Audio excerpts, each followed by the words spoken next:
מילה אולי לחיילים שנלחמים בעזה ברגעים אלה? עדיף שימותו ולא יחיו כל יום כחילונים. עדיף לך שחיילים ימותו בעזה מאשר שיגנו... אוי למחתרת סמינרגוי, עדיף למות מאשר לעשות... אתה מעדיף את חמאס יותר ממדינת ישראל? כן, עדיף חמאס, עדיף לך... אוי למחתרת סמינרגוי, עדיף מדינה של ערבים מאשר מדינה שנקראת יהודים, כן. אתה יודע שחמאס אנסו, שחטו, רצחו... המדינה אותו דבר, צבא קיבל עבירות חמורות, אל תספר סיפורים. אז אתה מבחינתך, זה מה שאתה אומר? מילה אולי חייל חרדי שבוחר להתגייס?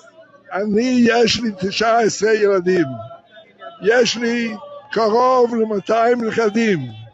אני מתפלל לאלוקים, אם חס וחלילה אחד מהילדים שלי או הנכדים שלי ייפלו בצבא, שהקדוש ברוך הוא ייקח אותם לפני זה. אין לך אהבה ראשונה לילדים שלך גם אם הילד בוחר בדרך אחרת?